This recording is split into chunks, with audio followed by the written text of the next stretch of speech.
ये कई संत उनके भक्त कहते हैं हमारे गुरुजी तो सीधे त्रिकुटी पर पहुंचा देते, हम इन कमलों में नहीं उलझते। त्रिकुटी तो उन्होंने ऐसा मान रखा जैसा बरवाड़े का बस स्टैंड हो, घूमता फिरता घूमया हुआ, पैदल चला जा जब चला जा। तेरा गजब हो, कितना मिसगाइड किया हुआ है भोली आत्माओं को उन अज्ञानी संतों ने। उन ABC का भी नहीं पता, भक्ति मार्ग का लाखों और करोड़ों की संख्या में अनुयायियों को काल के जाल में फंसा दिया। अब ये ज्ञान जो हमें प्राप्त हो रहा है ये तत्व ज्ञान है।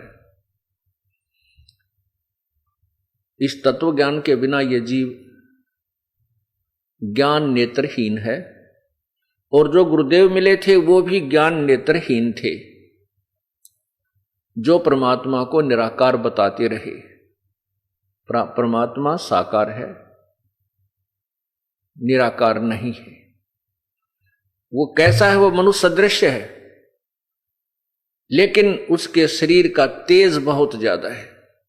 सभी भगवान साकार हैं, जैसे आपको आज सुबह के सत्संग में बताया गया था। परमात्मा साकार है, मनुष्य सदृश शरीर युक्त है, और उसका शरीर स्वप्रकाशित है। प्रत्येक प्रभु का, जैसे सुबह बताया था, प्रत्येक प्रभु का शरीर तेजों में है, लेकिन उनके तेज में अंतर होता है।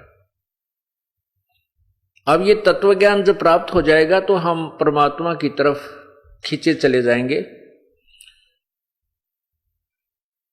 और फिर हम विचलित नहीं होंगे, क्योंकि हमारे को यथार्थ ज्ञान हो जाएगा, और वे ऑफ वर्शिप भी हमें ओरिजिनल मिल जाएगी, पूजा की विधि भी वास्तविक मिल जाएगी।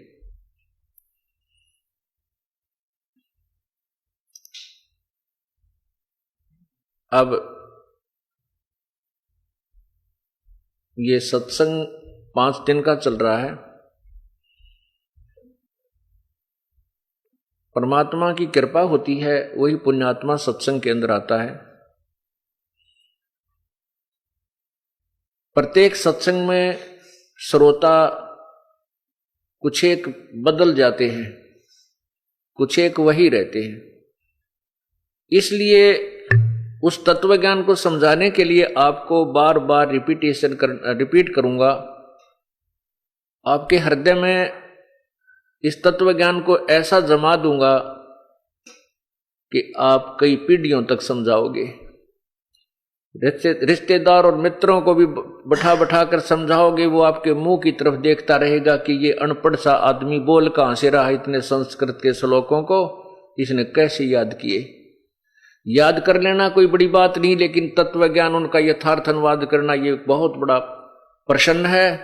ये प्रभु की कृपा बिना, उसकी रजा बिना नहीं हो सकता। ये वही वेद, वही गीता जी 5500 वर्ष पहले से लिपिबद्ध की गई थी। आज तक इनका अनुवाद किसी से ढंग तक नहीं हुआ, लेकिन परमात्मा ने, पूर्ण ब्रह्म ने, सतपुरुष कबीर जी ने आज से 600 वर्ष पहले आकर के इनका यथार्थ अनुवाद अपनी सिंपल लैंग्वेज कबीर वाणी में किया हुआ है।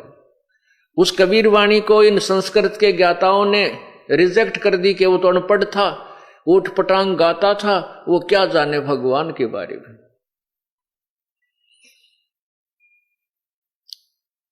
वो क्या जाने वेदों और गीता के ज्ञान को, क्योंकि वो संस्कृत नहीं पढ़ा। पुण्यात्माओं, भाषा जो है ये अलग वस्तु है, और तत्व ज्ञान ये अलग वस्तु है। जो ज्ञान आपको प्राप्त है, जैसे आप कहीं जा रहे हो, रास्ते में आपने किसी से रास्ता पूछा, आपको किसी ने साधारण भाषा में बता दिया कि आप सीधे जाइयो, सीधे जाके ओले हाथ न मुड़ जाना, और आगे एक आपको नीम का पेड़ दिखेगा, फिर सोले हाथ न मुड़ जाना। राइट हैंड को अपनी देसी भाषा में, हरियाणा भाषा में 16 हाथ कहते हैं, और वहां पर ऐसे ऐसे वो व्यक्ति आपको मिल जाएगा। तो इसको चाहे संस्कृत में बोल लें, चाहे हम हिंदी में बोल लें, वो वार्तालाप समझ में आनी चाहिए। भाषा का इतना ही काम है कि अपने विचारों को दूसरे तक पहुंचा देना।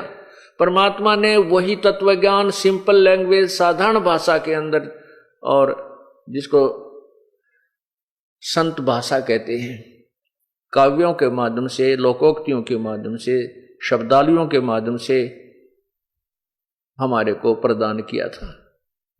हमने उस समय, हमारे पूर्वजों ने उस समय उन नकली ऋषियों, महर्षियों और गुरुओं के ऊपर विश्वास इसलिए कर लिया कि वो संस्कृत भाषा जानते थे, और वही संस्कृत भाषा में लिखे हुए अपने सदग्रंथ जो के तो वही ज्ञान उस सिंपल लैंग्वेज यानी साधारण भाषा कबीर वाणी में आज भी विद्यमान है, जो 550 वर्ष पहले लिपिबद्ध की गई थी।